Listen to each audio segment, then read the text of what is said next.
पीले दांत वाली बहू। रंजना कभी ब्रश नहीं करती थी। उसे कितनी बार उसके माँ बाप ने डांटा, लेकिन उसका कोई असर उस पर होता ही नहीं था, जिस कारण से उसके दांत पीले पीले हो जाते हैं। शादी के बाद अरे बहू, वैसे तो तुझ में कोई कमी नहीं है, पर तेरे दांत इतने पीले कैसे हैं बेटा? कैसे मतलब? कोई सर्जरी थोड़ी ना कराइए। वो तो क्या नाम, मैं ब्रश नहीं करती थी तो पीले हो गए। अब क्या करूं? आप कहें तो लाल करवा लूं या फिर काले? यार ये क्या है, क्यों माँ से लड़ रही हो? लड़ रही हूँ? अरे मैं लड़ रही हूँ या ये बोल रही है कि दांत पीले हैं, पीले। अरे तपस्या थोड़ी ना की है इन्हें पीले करने के लिए। बकायदा ब्रश नहीं किया है 20 साल तक, तब जाकर। छी, कैसी बात कर रही हो? ये उस वक्त तो पीले नहीं थे जब हम लोग तुम्हें देखने आए थे। अरे तब साफ करवा लिया होगा डेंटिस्ट के पास जाकर। अब देखो कैसे पीले पीले लग रहे हैं। रंजना सास की तरफ गुस्से से देखती है।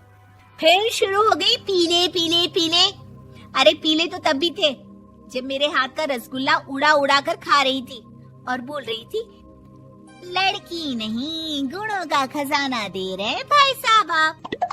खैर, अब वो लोग करते भी तो क्या करते, पीले दांत वाली बहू पल्ले पड़ी थी तो झेलना तो था ही।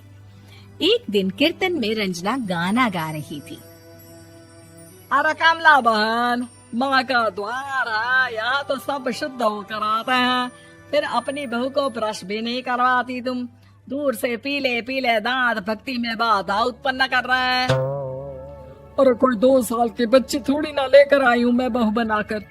अच्छी खासी लड़की है, अरे कैसे करवाऊं ब्रश? ये तो उसे खुद करना चाहिए ना। अब माँ बाप तो इसके जैसे तैसे निपटा दिए, ये नहीं सोचा कि सास कैसे संभालेगी। सास बहू को लेकर घर आ जाती है, लेकिन सोच लेती है कि अब इसे लेकर कहीं नहीं जाएगी। अगले रोज बहू कहती है, अरे क्या हो गया, मंदिर नहीं जाना क्या? कीर्तन का वक्त हो रहा है।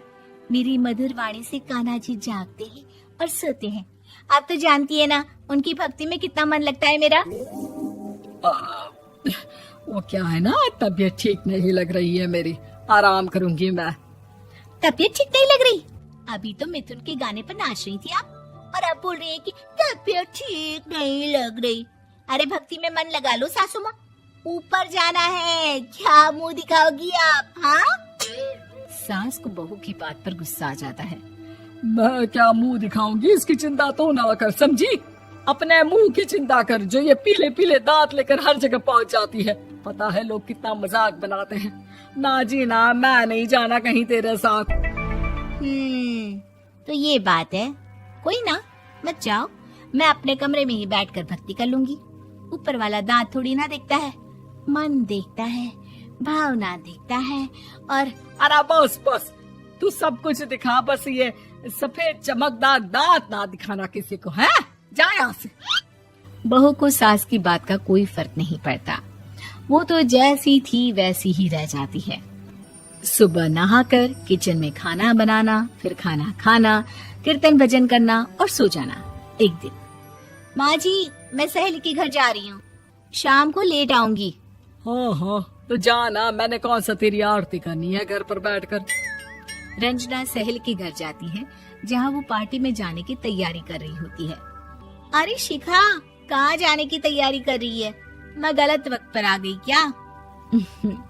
अरे नहीं यार, उल्टा सही वक्त पर आ गया। मैंने ये साड़ी और ज्वेलरी निकाली है यार, शाम को इनके ऑफिस की एक पार्टी में जाना है।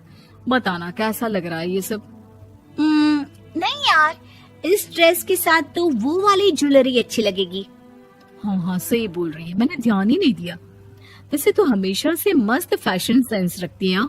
तो बड़ा जाती होगी ना पति के साथ पार्टी में। रंजना कुछ नहीं बोलती, बस सोचती है कि यार काश ये बात सही हो जाती, पर मैं क्यों नहीं जाती पार्टी में?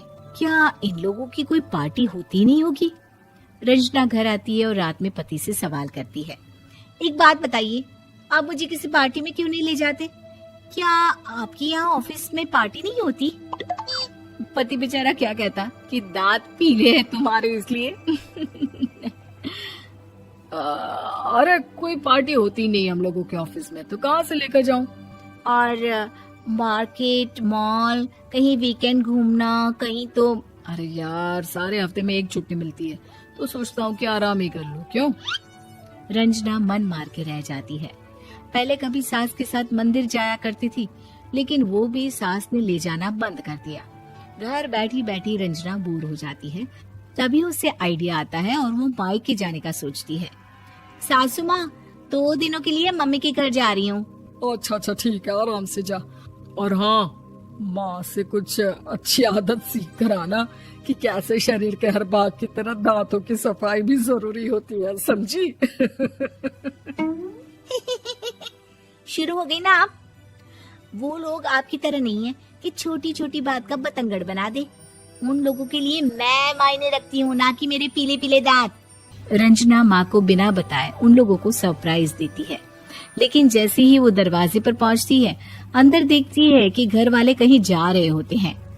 अब माँ, काश रंजना दीदी के दांतों वाली प्रॉब्लम नहीं होती, तो वो भी हम लोगों के साथ चलती ना बुआ जी की बेटी की शादी में। हाँ बेटा, लेकिन अब उसे कौन समझाए कि उसको उसके पीले दांत नहीं दिखते, लेकिन उसके आसपास के लोगों को कितना एम्बैरेसिंग फील कराते हैं। मुझे तो कितनी बार उसके स्कूल की टीचर ने शिकायत की कि उसके साथ कोई लड़की बैठना भी नहीं चाहती, और ना ही कॉलेज में कोई उससे बात करना चाहता था। लेकिन पता नहीं क्यों उसे ये बात समझ में ही नहीं आती। कोई कमी नहीं है उस लड़की में, बस यही कि दांत पीले हैं। वो तो भला हो जीजा जी और उनकी माँ का, जो दीदी को जैसी है वैसे ही रखा हुआ है। रंजना को अपने घर वालों की बात सुनकर बहुत दुख होता है। वो सोचती है कि वो क्या करे, लेकिन फिर वो सीधा डेंटिस्ट के पास जाती है, अपने दांत चमकाती है और कसम खाती है कि वो रोज ब्रश करेगी। अरे क्या हो गया? तुम तो 2 दिनों के लिए गई थी ना। पर कोई ना, अच्छा है, चलो आ गई तो। रंजना सास के सामने आकर खड़ी हो जाती है और पूरी स्माइल करती है, उसके चमकदार दांतों को दिखाती हुई। हैं? चले मंदिर। माँ, मुझे माफ कर दीजिए, मैंने आप लोगों को बहुत एम्बैरेसिंग फील करवाया। मैं आज से रोज ब्रश करूंगी।